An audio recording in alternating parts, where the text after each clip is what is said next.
will get a stick on it. Coming back for it now is Mitchell.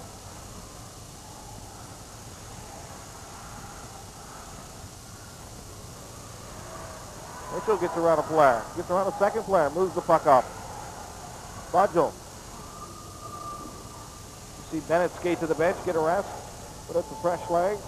Matt March skates on the ice. Walsh trying to get to the slot. Now we'll see Gonzaga change up. 3 minutes left in the power play.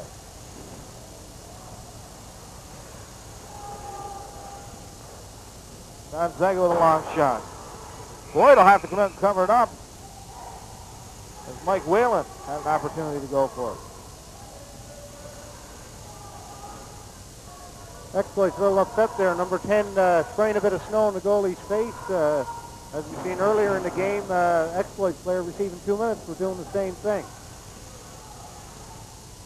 As I said, this late in the game, I don't think he's going to call anything unless it's extremely obvious. Even though that was, I don't think it's going to warrant a penalty at this stage of the game. Face-off comes back. Steered back in by Andrews. Exploit Valley. Jason Little. Little over the line. Leaves it for number 17. Shot on goal. And they score! Little picks up the rebound off of Barry Rice. Little left it for Rice. Rice took a shot. And Little picks up the rebound to move ahead 4-3. But makes that penalty for Gonzaga a costly one. And Scotty, that's a 5-minute time where he's not going to. Scotty, that's a 5-minute time where he's not going to get back out on the ice yet, is it? No, they've still got another 2 minutes and 44 seconds on the power play. So I think the saying goes, the nail in the coffin. If they get another one here, possibly. Well, Babbage, the puck just bounced off his pad. And when it came up in the air, Jason Patey batted it out of the air and moved ahead the Exploits Valley team by a score of 4-3. Folks, do not leave your TV sets. Do not leave your TV set. This game is going to come down to whoever gets that last shot on goal at the rate it's going. A great game, great final game here for the Boyle Cup. 32nd annual 4A Hockey Championship.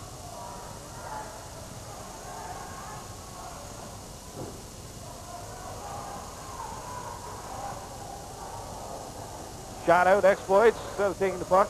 They'll race to the bench, get a change. Meanwhile, we'll get an icing call.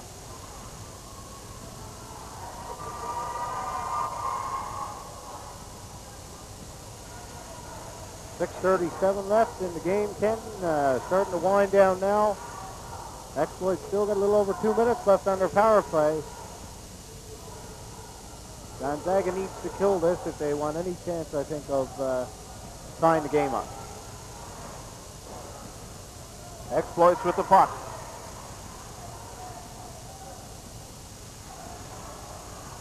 Moved ahead, number 8, Larcombe. Shoots it in. Off the glass. Walsh with it. All kinds of traffic in the corner.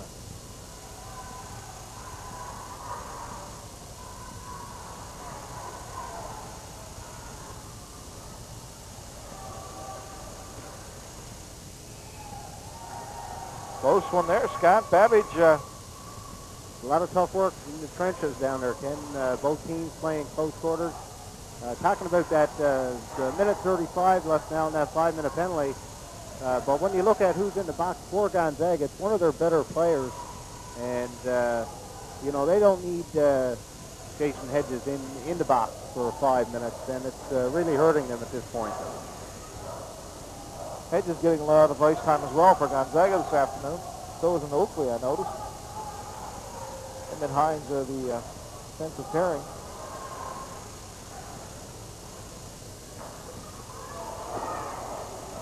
Roy will stop that on the blocker, glove it down, and steer it aside.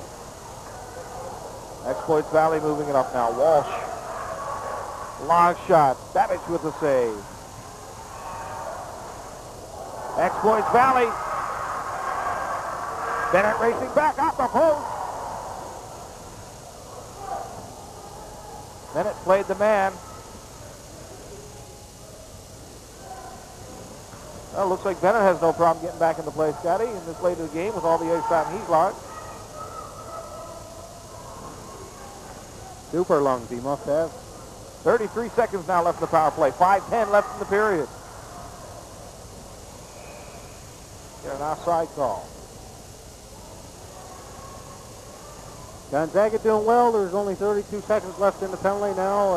I think they've come out of this pretty good. Exploit's only scoring 1 goal to this point. And a little over 5 minutes. So I think we're going to see quite the finish to this game. Actually, the call was actually an icing call, which will put the play inside the Gonzaga end. And Exploits look to keep it in there. Buck played off the glass. Number 19, Davis. Davis with a shot. Saved by Babbage. Rebound. Ball goes through Babbage, but goes wide.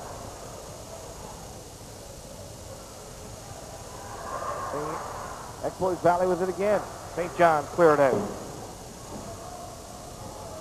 7 seconds left in the penalty. Both teams now at even strength. Bennett. Hedges back on there with a fury.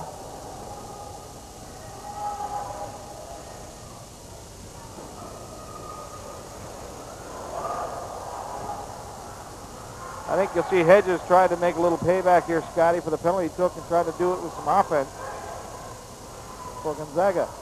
Exploits Valley still with the puck.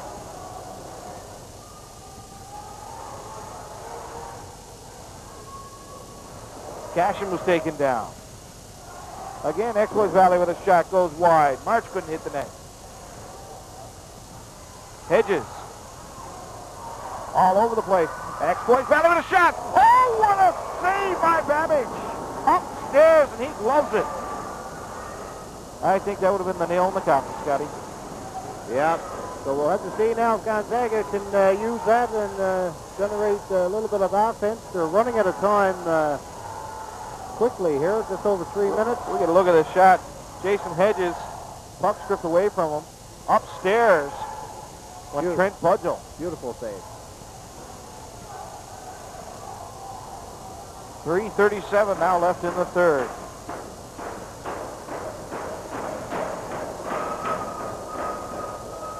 I tell you, this is a fantastic hockey game here this afternoon. I want to thank you folks for joining us.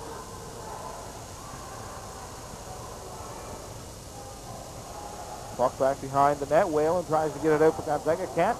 Exploits pick up the puck. Shot on goal. Babbage with a save. Chris Walsh with an opportunity. Exploits doing a good job now, winning all the small battles in the corners and coming out with the puck. Gonzaga needs to get it in the opposite end of the rink if they got any chance of scoring a goal here. Well, the bench try to get them going here. Exploit Valley players hitting their sticks on the boards, trying to make a bit of noise, trying to get the team pumped up, trying to get them to win another face-off. Rice will take the face-off for Exploit Valley. They pick up the puck, Little. Now Gonzaga will clear it out. Purcell. And we get a call. Whistle down. Offside. Ted Purcell stumbled just a little bit with the puck, and meanwhile his other player, while he hesitated, skated in offside.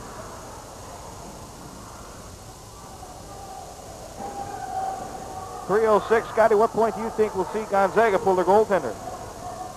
That's hard to say, Ken. I would say at least a minute. I mean, this game is for all the marbles, and they got to get that fourth goal.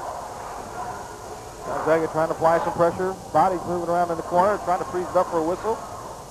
They cleared it along the side.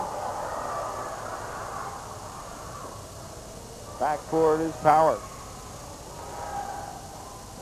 Gonzaga moving ahead. Shoot it in. Boyd will cover it up. Boyd gets a little bit of activity from the Gonzaga player as he skates around the net. Mike Power gives Boyd a little tap. Meanwhile, he runs into Rory Cashin on the way around, and referee's not going to call anything here, Scotty. No, I think it's safe to say now that whistle is in his pocket, and I think at this point so it should be, unless something serious happens. 2:35 left in the period. Gonzaga keep it in. Nope. Referee calls it as offside. Said the puck got over the line. We had one linesman saying it was good and one calling offside, but the linesman that made the call had the better view of the puck and apparently crossed the blue line. 2:30 now left in the game. Exploits Valley leading by a score of 4-3. Both teams laying it all out on the line here, trying to win the Boyle. Played along the glass. Chris Walsh. Walsh bans on the shot, blocked by the Gonzaga defenseman. Walsh picks it up off the boards. Shot! Managed with a save. Great opportunity there for Rory Cashin. Forcing the face-off deep in Gonzaga's end. I think you might see a couple of two-on-ones of that nature, Ken. Now, I think you'll see Gonzaga pinching at every opportunity. They got to go for it now, so if Exploits plays her cool, they may get a couple of opportunities to waste this one away. And 2:08 left. It'll be safe to say you'll see Gonzaga hauling their goalie in the near future. Gonzaga, long shot, shoots, saved by Boyd. Exploits Valley defenseman almost deflected that puck with his own stick. But Boyd had no problem seeing it, came up with a big save. Bennett. 1:44 now left on the clock. No sign of the goalie yet coming to the bench. Gonzaga. Nice play by Hedges. Shoots off. Oh my! Top hand corner. Top hand corner by number 17, Ted Purcell. He's quick and he's fast, Scotty, and he went right upstairs. That was a beautiful goal. Phenomenal effort by Jason Hedges. And set up beautifully by Hedges. And we've seen Exploits have a little lapse in their end. They couldn't clear the puck out. And we've seen the speed there of Hedges that generated that goal. And what a beautiful goal, Ken. Well, I noticed the goaltender, Jim Babbage, was still in his net. There was no sign of pulling him. The coach had all the confidence in the world in his team, and Jason Hedges wanted to, well, he went to that sin bin early on, and I think he just wanted to redeem himself. And he did in a big way there by setting up the young Ted Purcell. We get a look at it now, Scott.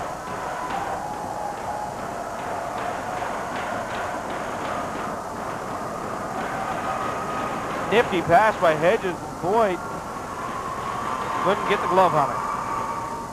No one happier than Hedges at that point, I don't think. Well, Scotty, I said, looks like we could head to overtime, and we could very well now. Only 1:23 left in the game.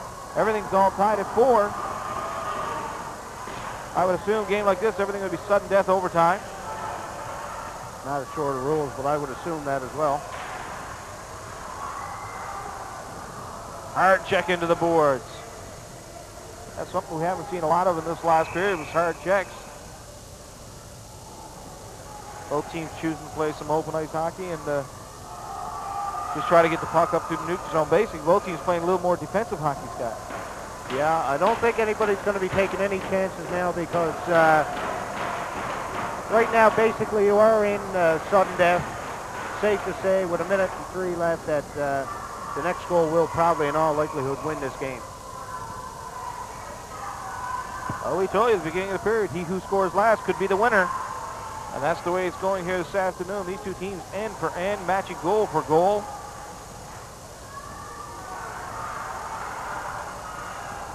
I haven't seen any other Boyle championship, but I got to tell you, I bet you this one right straight up there with one of the best ones. Hines, Gonzaga, now in the last minute of play in the game. Looks like we could very well be headed to overtime. Gonzaga with the puck.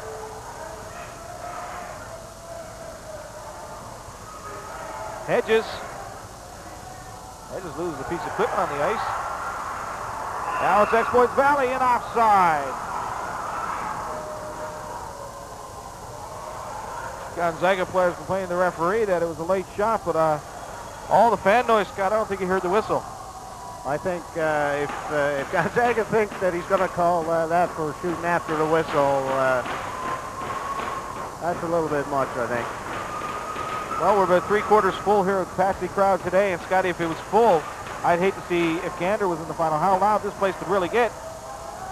I think we would definitely find out the decibel level of this going.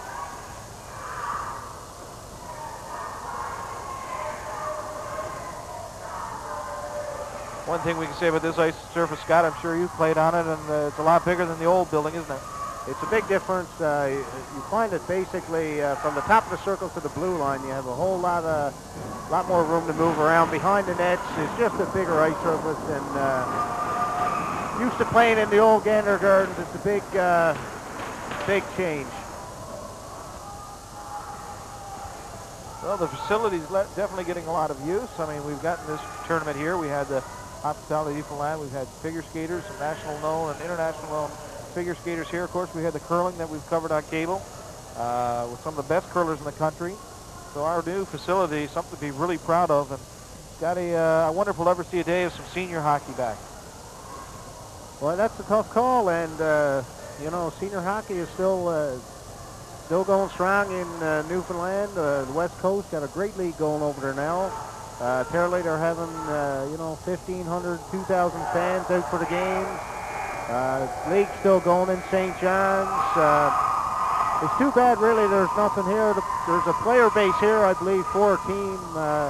It's just that the volunteers, someone to run the team, that's the key people of any team. And if Gander had more people like Terry Oak and Pat Oak and people like that, maybe there would be a team here. Well, hopefully one day we'll get back to seeing it. I'm telling you, we get treated every week with some great high school hockey. It's a shame that the fan base hasn't picked up for it, because they treat some great hockey as well. But the old days of seniors surely missed.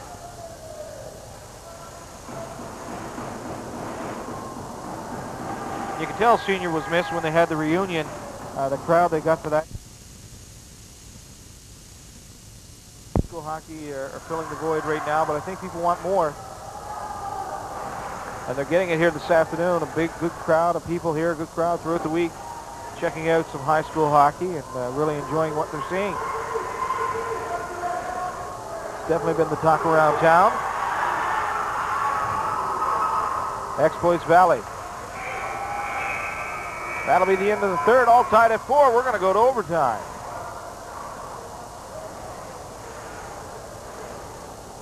Now, I'm sure this first one here, Scott, they'll just take a couple-minute break, and then they'll get ready to start. How are we on shots on goal in the third period, Scott? Third period, I got the Exploits out-shooting Gonzaga 10-8 overall, 27-25 in Exploits' favor, close in that category. And it seemed the last couple of periods there, Gonzaga getting a few more shots on net. Both goaltenders have been playing rock solid for both teams, not letting anything get to them. As we said, it is a 4-4 game. You know, they have got some pucks by them. But I tell you, I don't think there was any weak goals. I think every goal was a hard-earned goal. And I think both goaltenders, Scott Boyd for Exploits Valley and Jim Babbage, can hold their head high no matter who goes home with the cup today. Well, I think the quality of goals that were scored, every goal was a beautiful goal. And, the goaltending that we've seen here today is very, very good. Top-notch for this level. And, the goals that were scored were goals that, they were just labeled. And, 4-4. Great battle here this afternoon. Well, Scotty getting a little shot of you in the camera shot. Woohoo! High above our new media booth in the corner. We're saying, Scott, it seems a lot farther to the other end. And yes, the ice surface is bigger, but we're also about 10 feet further back from the glass as we were in the old building. Wait. Yeah, that definitely makes a difference. And looking out through the mesh that the stadium has put up, it makes a little difference to your perception of the game. But not that big a difference, I don't think. Well, what would the coaches be saying to the players there now?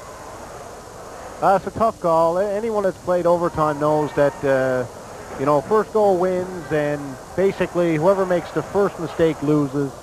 So you want to be sure, you want to be strong on the puck and not make a mistake and be basically the GOAT. Well, folks, stay tuned. We're going to be right back with overtime action.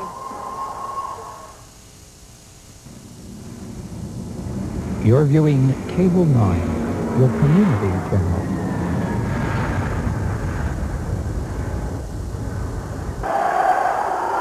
Well, welcome back, everyone. Cable 9, your community channel, of course, proud to present the 32nd annual 4A Hockey Championships, the Battle of the Boyle Cup, Exploits Valley Eagles, Gonzaga High School, going into overtime.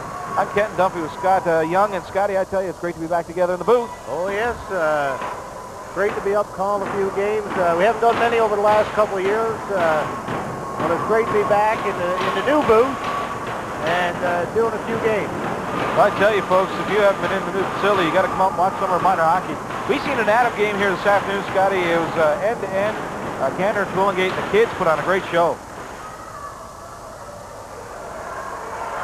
Exploits Valley with the puck. Shot blocked by the defenseman, number 44, lies in front of it. Chris Hines reminds me of a guy in senior hockey. They used to lie in front of a lot of shots. Guy happens to be sitting to the right of me. Scotty, that got to hurt, though, don't it? It does tend to hurt, but you sort of learn to deal with it. I guess it's part of the game, and I'm surprised actually that the play was blown down there. You know, this overtime, and the hurt call to make to blow the whistle, but Pineo blew it down. Jason Little will take the face off for Exploits Valley. Meanwhile, the play is on the left of the Gonzaga goaltender. Little look to win the face-off. He gets it. Steered across by Babbage. Gonzaga get it out. Backboard now will be Bennett. He'll turn around with it. Clear it back up. Gets it into the bench. Bennett was taken down hard. Mike Whalen laid out Bennett. Mark Bennett sort of laid there on the ice, Scotty, I think, hoping that the referee would take the whistle out of his pocket. I think it's going to take a lot more to take him out of the game than that, though, all the same. I got to say, amazing the amount of ice time this kid has logged. I mean, it's amazing. It's only a 45-minute game, and I'm sure I wouldn't be far off if I said anywhere from 35 to 37 minutes regular time that he played. St. John's, Gonzaga trying to get through the defenseman's legs. Nice effort. Now Exploits come back with it. Trying to get it out to the slot. Blocked by the defense. Now back is it with March. March shoots it in through all kinds of traffic. Babbage poke checks it. March clears it into the winger. Cooper now. Trying to get it out. Whalen gets it ahead to Purcell. Purcell gets it over to Jason. Hedges with a shot, hits the glass.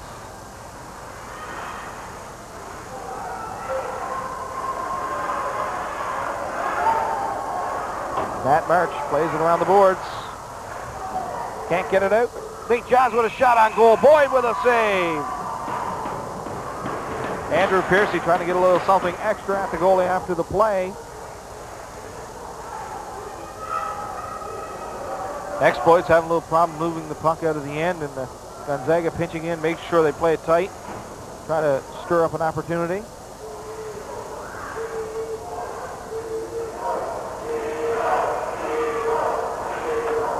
Walsh gets it back to the point. Lock shot. Boyd sees it through all kinds of traffic. Andrew Davis with a quick shot off the point. Scott Boyd covers it up.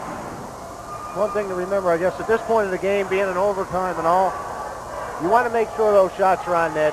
Sure, the goalie can see him most of the time, but you're not going to score unless the puck is on the net. Puck put around the boards. Exploits Valley still can't get it out. Price back for it. Bennett's back on the ice for Exploits.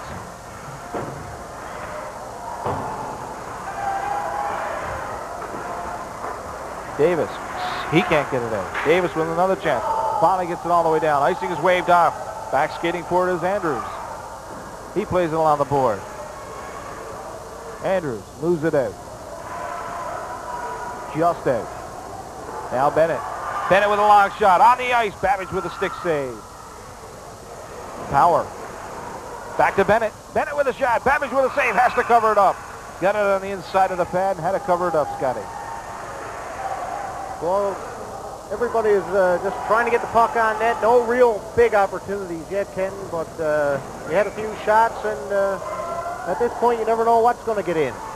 So seems to be a little more laid back. Everyone, both teams are not really pushing the issue, just waiting for their chances, and we'll see what happens. Well, Exploits Valley know that the puck's taking quite a hop off of the pads of Babbage, and that's what they're doing. I think they're just trying to shoot it, hope to get a shot off his pads, the puck bounce out and get a rebound. Yeah, I think you're right there. I mean, a couple of goals they have scored. I shouldn't say a couple. One in particular, the rebound that Katie picked up there, and maybe that's what they're doing, like you said, and shoot the puck, go for the net. Not a bad strategy in overtime. 7:48 left now in the period. No announcement. We're assuming it's sudden death. Backcourt is Cooper.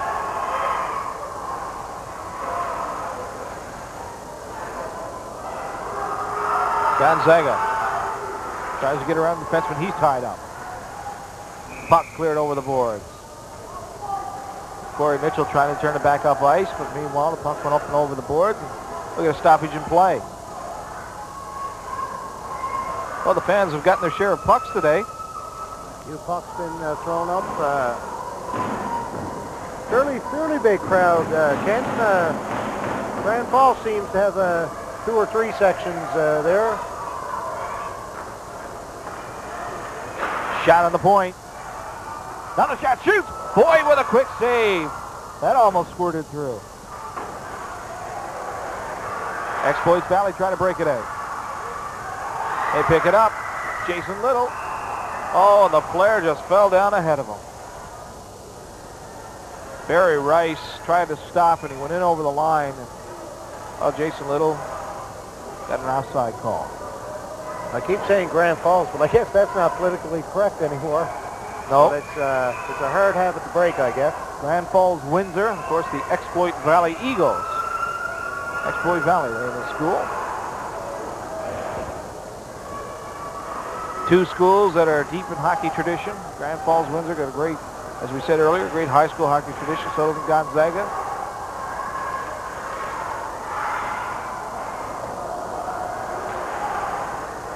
Bennett keeps it in. Gonzaga now turning it around, trying to get it out. Puck in the neutral zone. And over the blue line. Shot in. Players will race for it in the corner.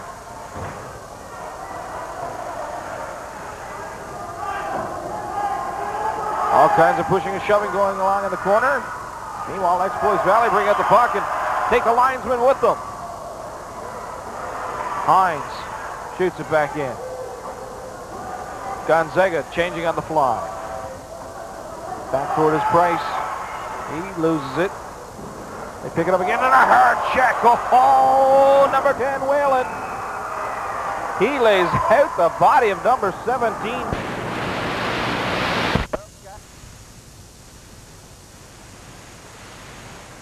Move, and you're going to get hit. It's a big hit, but he made the play all the same, and that's what the coach will say: get the puck out, take the hit. Albeit that was quite a bigger hit than normal, but slowly got off the ice on his own power. Barry Rice had the wind knocked out of him for sure on that one.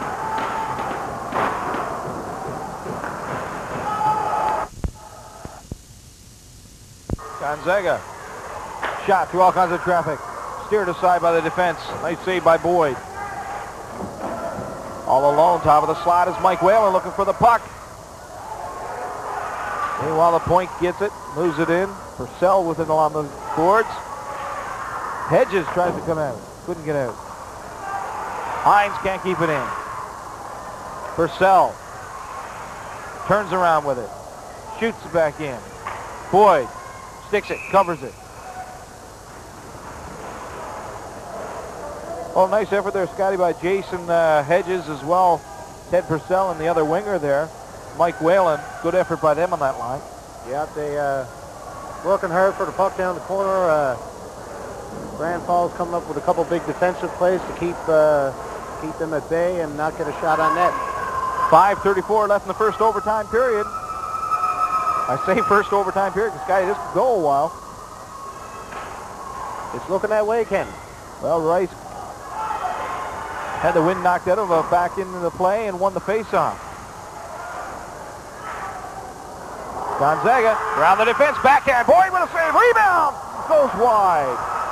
I think Boyd thought it was in. Jason Little brings it back. Little over to the winger. Quick shot. Scores! Jason Little wins it for Exploits Valley.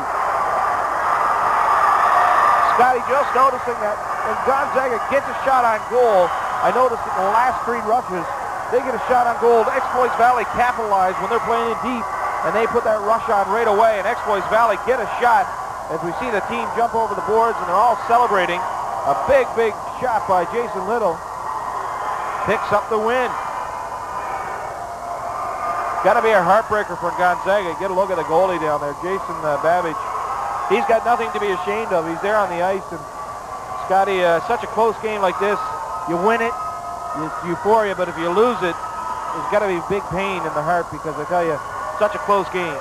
Yeah, it's a hard loss for any team, especially in this case. I mean, Gonzaga had that big opportunity at one end, and like you say, Exploits, and they have been doing it all night. They turned it up, and all of a sudden the puck is in the net, and it's all over. Well, Exploits Valley even have a mascot. That tells you high school hockey. We didn't even have a high school team when we were there. Scotty Little and a mascot. Well, a tough loss for Gonzaga. Big win for Exploits Valley. Well, folks, we're going to stay with you until they make the presentation of the Boyle. Scotty, any keep track of the shots on goal in the overtime? How did we do? Well, that including that goal, that was basically pretty even 3-3. The last shot on net for Exploits being the game winner. Well, folks, you were treated, I think, one of the best high school hockey games I've seen in a long, long time. Fantastic game. Both teams having a hard-fought battle. In fact, Gonzaga beat this team in the round robin by a score of 4-2. So I think it's a little bittersweet for Exploits Valley when they come back and win and beat them in the final game. Folks, you're wondering where Gander was in all this. Gander made it to the semifinal game. Gonzaga beat them, gave them a trouncing 17-3. Gonzaga were all over them in that game, and maybe, Scotty, the game happened earlier today. Maybe it took a lot more to Gonzaga than what we know about. Yeah, it's hard to say, like, when you're playing semifinal games in the same day. Maybe it did have an effect. Maybe the players that were out for Gonzaga with injuries. You don't know, but we can't take nothing away from Exploits on this day. I mean, as far as I'm concerned, they played a great game, and they played a full 45 minutes, or I should say, including overtime. They played a full game and deserved to win. Well, at least both teams knew what they're up against. They played each other, as we said, in the round robin, and definitely makes a difference. Both teams showering their coaches. Exploits Valley throwing a little bit of water on their coaches and their training staff. Both teams now shaking hands.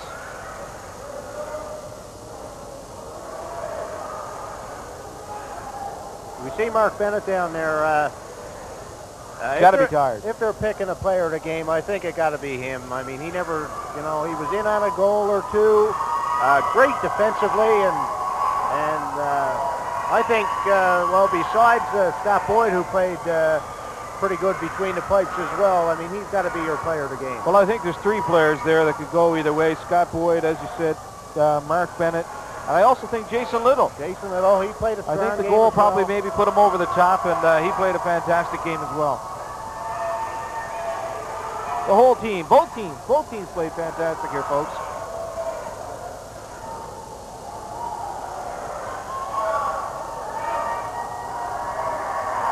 Look, another mascot out there, Cal Scotty. I'm telling you, they're coming out of the woodwork. Cal's beating up on the bird.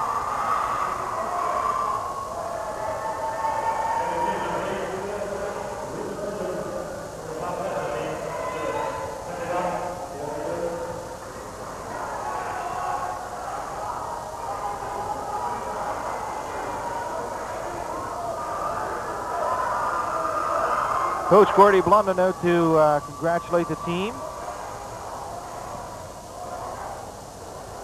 I think if they're going to see a winner, I think they're probably happy that it's a team in Central Newfoundland.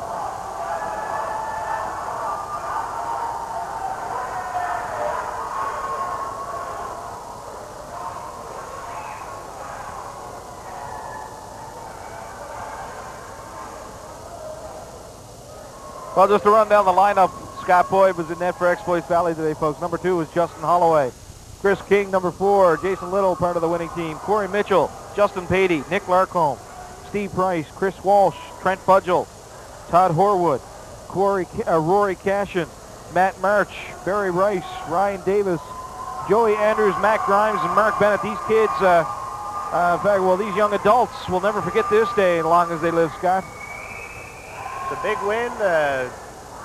The Boyle Trophy, and like you say, it was never around, of course I shouldn't say it was never around, it was around when we were going through high school, but we never ever had the opportunity to play for it. You just look at that trophy, big trophy. A lot of tradition. Well, the player of the game for St. John's team for Gonzaga is Ted Purcell. Played a fantastic game, that young winger. Small player, but I tell you, he had lots of speed. Let's see if we can't call that player of the game. Well, he was my 3rd choice, but he was the guy for player of the game. And the big goal obviously gives it to him.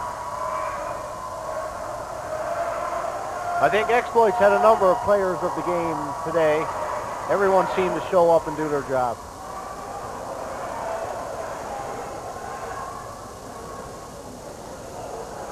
Fantastic effort by all players. And Little came through big a couple times today.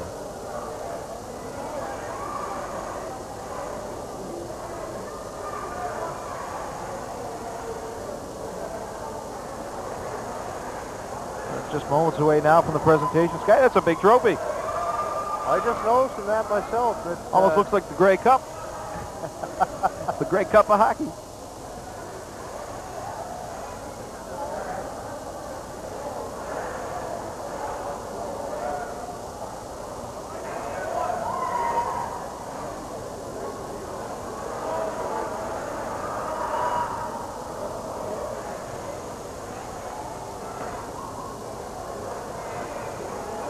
A lot of Gonzaga players can't seem to be in disbelief there. It's got to be hard to lose a game like that.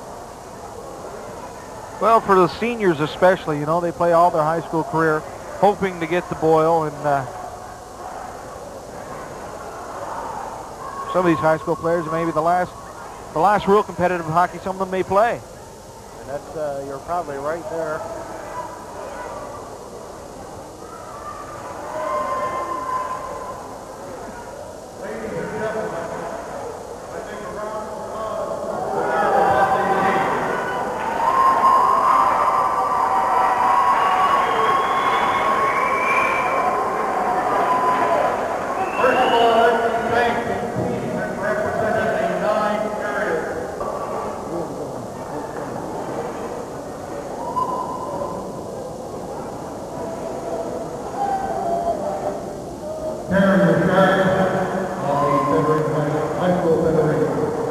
Present the banner for the school and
Okay, welcome to our viewers in the Grand Falls, Bishop Falls area, and welcome back to another edition of Spot on Sports.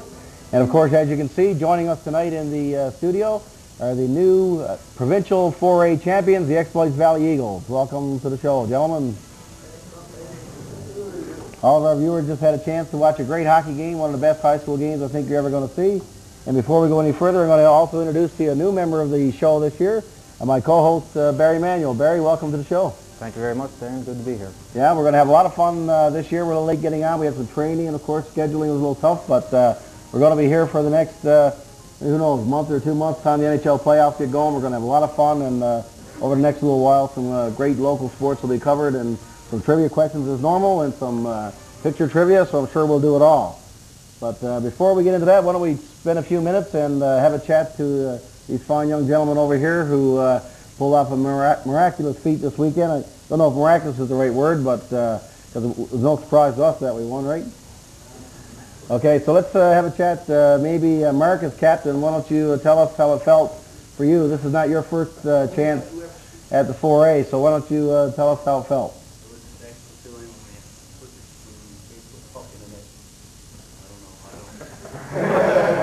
Of course, as I mentioned earlier, this is not your first crack. A couple of years ago, you were in a championship, lost in overtime. So you know what it's like to feel both ends of the scale. Much better. So tell me, you were telling me quite a story about before you went to the 4A, you called your brother Paul, and what was it you told him? Yeah, I called him and I said, by next Friday you'll have a gold medal up there. And of course, as soon as you got off the ice, I understand you ran over and made a phone call. Yeah, I had to let him know. Good stuff. Tell us also, Walshy, this is not your first crack at it as well. Why don't you tell us how you feel with it?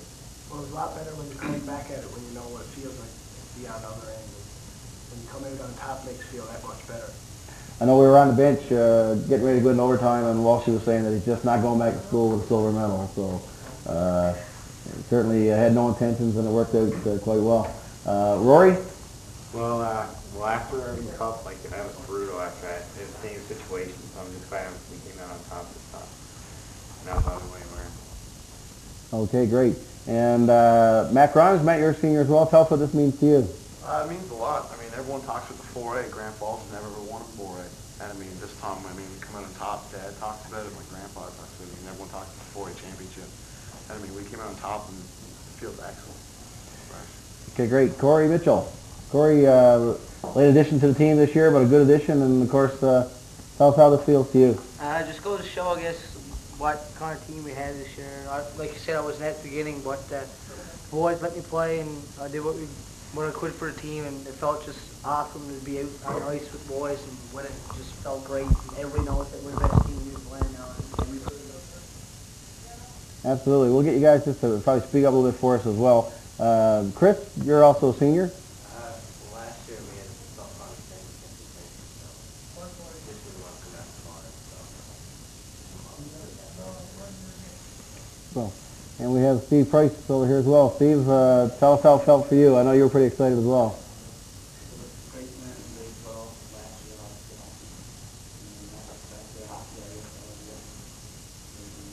year, Yeah, good for you. And I've got a couple more seniors here. Let's try to hear from all the seniors we can. We'll get some other comments as well. Todd Horwood's over here. Todd?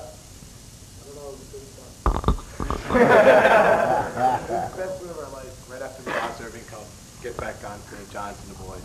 I'd like to win it in overtime, so it was that much better. Good stuff. And of course, Barry, you survived that hit there in overtime to come back on the next year. Tell us how it felt for you. Well, it was excellent. I mean, after losing to the same team 2 years ago in Irving Cup, double overtime, get cracked back at the townie, as we like to call them. It's excellent. Best feeling ever. I know, especially for someone like Mark was in the same, and I think you're in the same, your brothers probably competed for this championship as well over the years, right? Yeah. So it's good stuff. Jace, you had the big goal, of course, in overtime, and big game with the hat trick. Tell us how it felt when you saw the puck going in the net. It was hard to believe first. Can't really describe it. It's unbelievable. So just describe the play for us. Well, just came in on my own end, and Rice picked the guy for me. I came out, passed it over to Ryan, passed it back, and just worked out good. Yeah, it sure did. We were on the bench and it was going in the net. That was pretty good too. No doubt about it. Mark, you're also a senior. Tell us how it felt for you. I know you were pretty emotional about it all. Yeah, I was pretty excited about it all when it happened. I never played hockey last year, so it was really great. I was extremely glad that I got back involved with it this year, and it's so great to win the 4A my last year playing hockey. Absolutely. Let's get some of these guys are coming back again for another crack at it next year, and get some feelings from that. Joey, tell us what do you think about next year already? What? What do you think about next year already? Oh, it's good stuff. Can't wait. Hopefully we'll defeat it and win it again next year. Paul? Yeah, same. No different feelings, right? Okay. How about you, Nick? We're going to win it next year. We'll win it again next year? Oh, yeah. Okay. We got the team for it. Good stuff. A couple of you guys are also headed to St. John's. I think, Nick, you yourself, and Matt not with us tonight, but heading for the Provincial Bantam Irving Cup this weekend. So that'll be a nice way to get out there anyway. Always win that and this. It would be good to win that. Trent, tell us a little bit about how you felt this weekend. Oh, I felt awesome. It was a great feeling, right? And we're going to win it next year and the year before that. So, year after that. We've got Justin, we haven't heard from you. What's up? Tell us a little bit about how you felt about it all. Oh, I felt awesome. As soon as I knew Little, soon as he got on the ice and overtime, I knew he was going to score. He always pulls through, so it was an awesome feeling. See him put that in there. Okay, and I guess the only one we haven't heard from, Ryan, what are your thoughts on the weekend? Oh, it was the best feeling of my life. We had, it's like really good because 2 years ago in the Irving Cup we lost in overtime, and now we're on the other end of it. Next year we got the nucleus of a good team again. Me and Lil and Larkin and Joey and Budgel down there and a few other guys here, and we got every intention of winning it again next year. So, excellent. Barry, we also had, as you see, Melva's here with us tonight, and Melva, as you can see, is wearing a jacket. He's an honorary teammate. He's a stick boy for the team, and also got a gold medal. Mel, what does it feel like? Pretty good. Yeah, felt good? Yeah. Oh, yeah. Oh, good stuff, yeah. So, nice jacket you're wearing. You're a big part of the team now, right? Yeah. All right. Yeah, we're number one. You're number one, absolutely. Right. Barry, got a question for the guys? Well, first of all, I'd just like to congratulate them on a job well done. It's always good to see something won for the first time for our town, and my hat is off to you, you know. I guess speaking for everybody in town, we could say that our money's been well spent now on these hockey schools and that, because God knows I put enough money into you fellas. It's all right for you to come up with a big victory like that. Seems like it makes it all worthwhile. Yeah, it was amazing. Actually, you know, I was lucky enough to be part of the team as part of the coaching staff, but to see how they gelled together as a team, a lot of people thought we never really had a lot of individual talent, and we didn't. But we had a great team. We had some good individual talent, but they really gelled as a team, and probably like Doc Taylor said, probably the best team that's ever come out of high school as far as being together and playing well. So. Well, it always comes down to the team aspect, as we know. I mean, you can have all the individuals you want, but unless you play together as a team, you're not going to win very many championships. And it's interesting to see the guys keep referring to back a couple of years ago when they were playing the Irving Cup, and it's funny how, as athletes, it sits in your belly for a long time when you lose, and sometimes you tend to remember that a little bit more, and it's good to see that they had the guts to come back and win it, and now they got the last laugh, so to speak.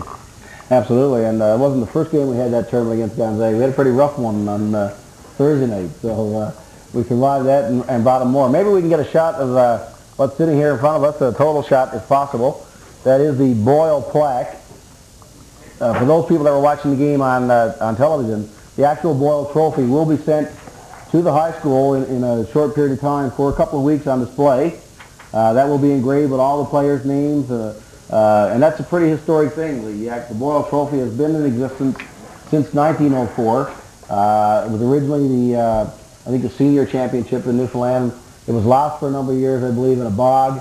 It resurfaced, and it was then used as part of the 4A high school championships. And I believe this was the 32nd year for actual 4A competition, and again, the first time the team from Grand Falls Windsor was able to win the championship.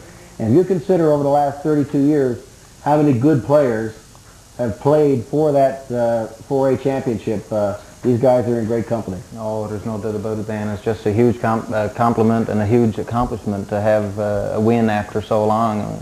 There's many other sports too that you hear trophies coming to Grand Falls Windsor for the first time, and everybody, it makes bigger news, you know, and it's good to hear it come back here for the first time. And actually, as I mentioned, part of the coaching staff. But we had a great teamwork. John McSween, of course, was the head coach, and it's been a pleasure working with John this year. And always hard to do these things with a manager in the form of Howard Little. And, of course, we have a great trainer, Jim King. And all the years I've coached hockey, of course, you always have trainers. And, of course, with Jimmy, the medical doctor, and it takes a lot of pressure off you when you're sitting on the bench and someone gets hurt. And Jim is the one that runs on the ice because it's great. So let's get let's get some more comments from these guys. And maybe what we could do, they're going to be here with us for about 15 or 20 minutes probably at the maximum tonight on the show. And if you'd like to call in and congratulate the team, we can probably take your call for congratulations. Probably might be jumping the gun here, but we can probably do that. But maybe we can get some more comments. Anybody else want to make comments about this weekend past and how you're going to look at it maybe years to come? Look back at it? Definitely something you're never ever going to forget. It'll always be in our minds, being our senior year in school or whatever. It's like, just caps the year off. I mean, we're never going to forget it because we played for this all our life. I think sort of that everything we've done over the years in hockey sort of came to a point here over the past weekend. It was really, you know, it's the biggest tournament I know that I've ever played in, and I'd say most of the other guys would say the same thing, and to win it is just unbelievable. As you were saying too, Mr. Davis, about our team gelling together and stuff, and I was playing high school hockey since grade 9, I guess, me and Mark, and we've had some pretty talented players like playing with, right? A few guys gone away like Dave Philpott and Brad Lewis, but in the past years our teams were more individual. This year I think we had people like Trent Budgell down working the corners or Todd Howard on defense or whatever, right? So I think this year that's what really proved the difference for our team in winning the championship, and it was great to see everybody gelling together and working so hard. And like mentioned, the leadership from Mark Bennett helped us all year. It's great leadership. Good job, Mark. Yeah, I must admit, I'll say it not just because he's here, because I've said it lots of times, but I've coached a fair number of teams over the last number of years. I don't think I've ever coached a team that had a captain who meant as much, I think, to the individual players. I think going out in the overtime, everybody was saying, we're going to win this for Mark. And so I think that goes to show, I think, how much leadership he showed to the team all year, and certainly showed in overtime. And if you listen to the comments of the commentators in the overtime, they talked about him, the ice time he logged, and kind of compared him to Ray Bork. So that was a pretty good compliment there, Mark. So tell me how it felt today at school with the rally. Felt pretty good to see everyone in support. When your school's looking up to you and they know that you accomplished a big thing. One of the things, not just this 4A championship, of course, but this weekend there's a couple of other tournaments won by different school teams, and I think it was basketball and, correct me, volleyball, was it? Okay, I think so. But the teachers were talking about, after 3 years, the schools are finally kind of really gelling together. Everybody, the sports programs are coming together well.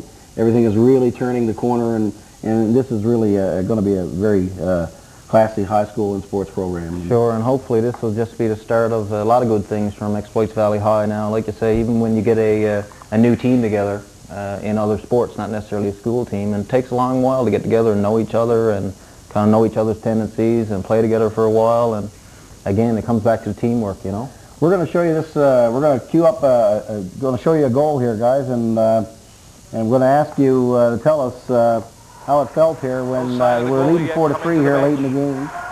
And they scored it with about a minute and 31 seconds left on the clock. Tell me how you felt at that moment. Top-hand corner by number 17. Just a comment, how you felt that moment, 1:31 left on the clock. Memories from the Irving Cup all over again. Yeah. That's all I could think about. I mean, you're on the bench. Set up beautifully by Hedges, and we've seen Exploits have a little lapse in their end. When Mark Oakley scored a goal or whatever from the red line, we were just there, and it just came back all again, right? Me and Mark were on the ice, and I went over a little too far, and Mark was caught over on the same side, so it's just memories all over again, but we pulled it out, so I don't care about that now. Sort of sitting on the bench, you're sort of standing there, and your heart just drops, you can barely stand up. It's just a terrible feeling. But I just, this time, I had a different feeling than I had in the Irving Cup. For some reason, I just felt like we were going to win this game. It seemed like it was our game to win for sure. It's way better to win it in overtime anyway, so I find like. No chance for him to come back. Yeah. Well, all weekend, I felt like we couldn't lose, like, no matter what. I knew they were a good hockey team, and they were a really good hockey team, but I just felt like we couldn't lose. And when I was out on the ice and they scored that goal, I felt like it was my fault, and like partly my fault, and we had to get it back, and we did. So we won. I know, Dan, I made a comment there before we came in about how the boys had won it in overtime, and there was a penalty call with about 10 minutes left in the third period. There were 5 minutes, and the first thing I saw when I saw it is I said, well, I guess Ricey's up to his old tricks again, because his buddy scored a goal and around comes Ricey, just happened to be there coming in. Now he gave him a good shot, but it's good, I think, that they did tie it up. They won it in overtime, because that way there's no sour grapes or anything. No one can come back and say, they won the game because of a 5-minute penalty. They won it fair and square in overtime, and it's always more exciting, as the boys say. I think it was a good thing, too, that we didn't get a break, that they didn't clean the ice. Like, you didn't get time to go in and think about it. Right. You know that the next best thing is you got to get out there on the next shift and you got to drive again. So there's no break. I think if, excuse me, if we had to have a break, it would have been, you know, you get in there, think about it and everything else, which, you know, I think that's a little bit worse than just getting right out on the ice and just going full tilt. We're going to show you another clip. Oh, okay, let's throw it back to the boys again, and maybe we'll do talk a little bit more about it. So what do you think about that theory, about actually staying out on the ice versus going to the dressing room? Do you think that helped a lot?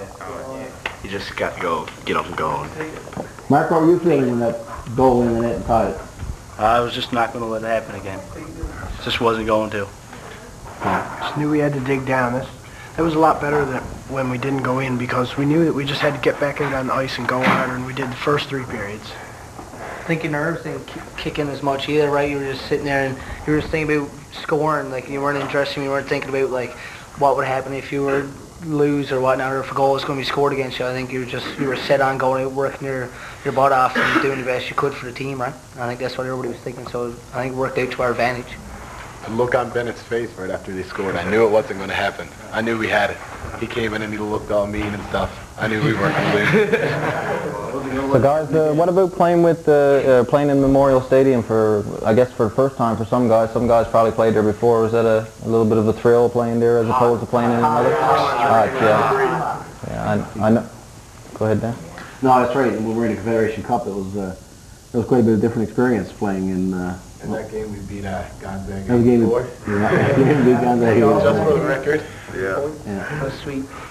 Okay. Well, before we queue up the next goal to show you, I want to welcome head coach John McSween. It's not the first time I've been on the bench by him, but John, we've been talking to the boys about of course, the overtime victory and how it felt, and it's not your first time in that position, and specifically in that position in overtime. So maybe you can tell us how you felt as a head coach and what it meant to you. Well, I was thinking about 2 years ago when we played against the Saints.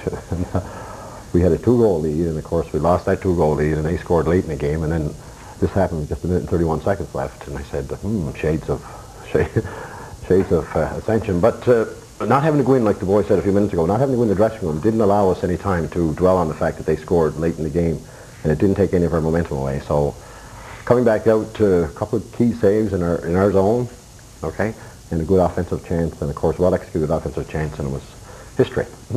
And a very nice feeling, I tell you. Great. For those guys that we talked a little earlier to Mark, I think Mark played in that game, as mentioned. Chris, you may have been there as well. I'm not sure.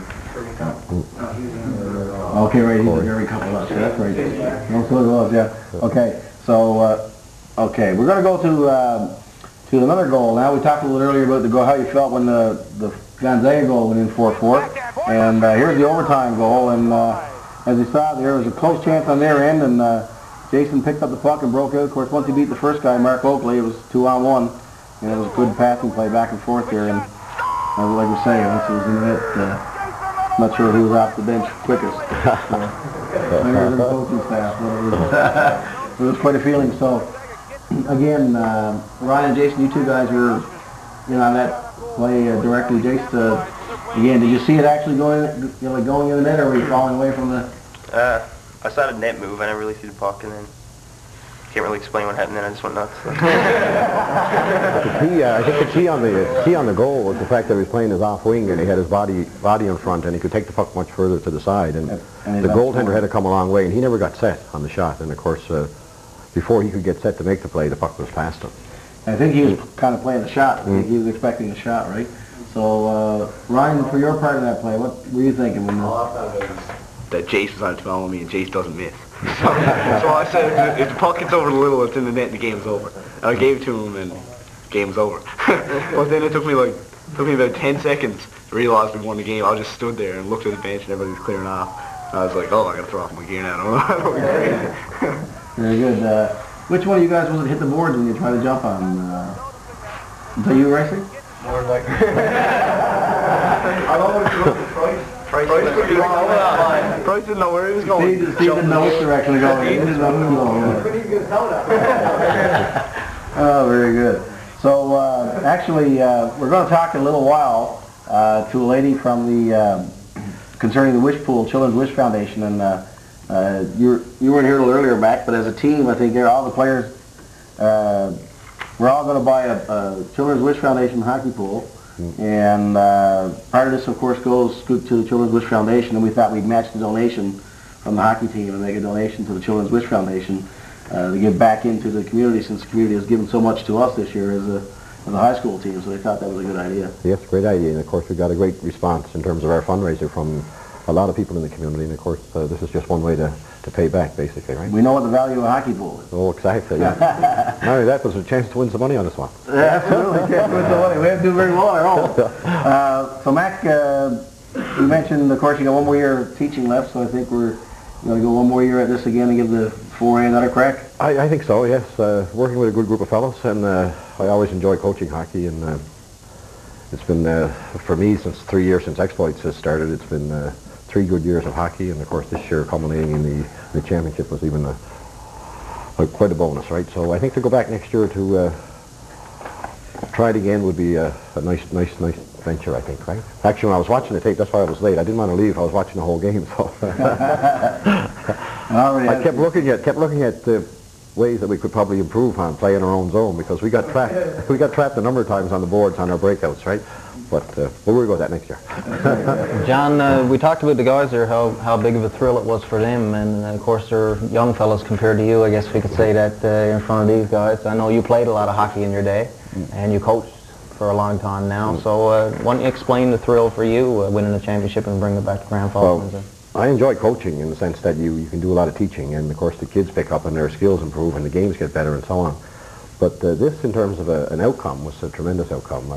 I've had probably coaching provincial or AAA hockey, some nice experiences, and coaching the Canada Games team for the province was a nice one as well. But I think this one, in its essence, was probably the best experience I've had as a coach, because there was so much heart and so much put into the game, basically, and our talks in the dressing room were personal and so meaningful. I thought that it got everybody on the same page, and from that we saw what we could do in terms of an outcome, right?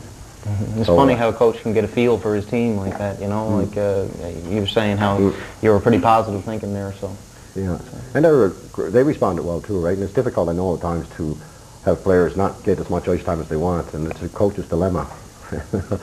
I got to deal with it all the time, and it's difficult, but like I said, in the dressing room, if you can allow us to make decisions with our heart, or with our head and not our heart sometimes, we can go that extra little bit, and I think we got a great support from the players throughout all of the 5 games that we played, basically, and I think winning, it's nice, but I think the response that you get from the players, knowing that they contributed, even by not getting as much ice time as they may have wanted, still goes a long way in terms of team development.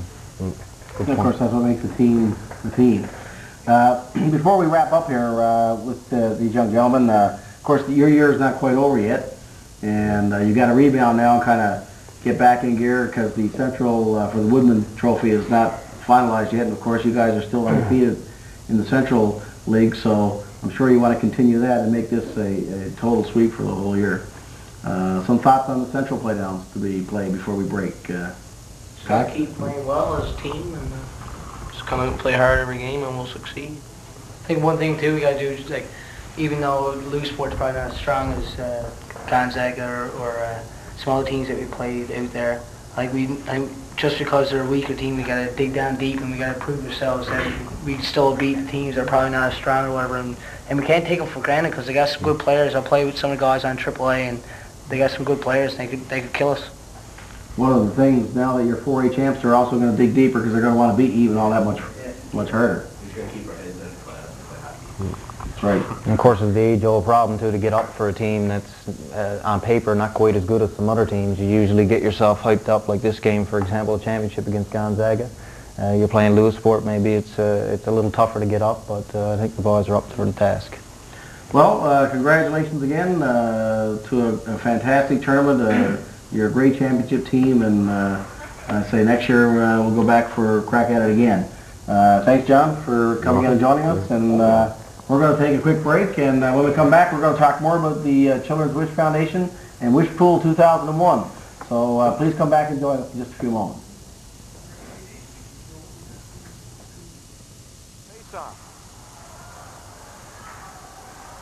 Gonzaga around the defense, backhand. Boyd with a save, rebound, goes wide. I think Boyd thought it was in. Jason Little brings it back. Little over to the winger.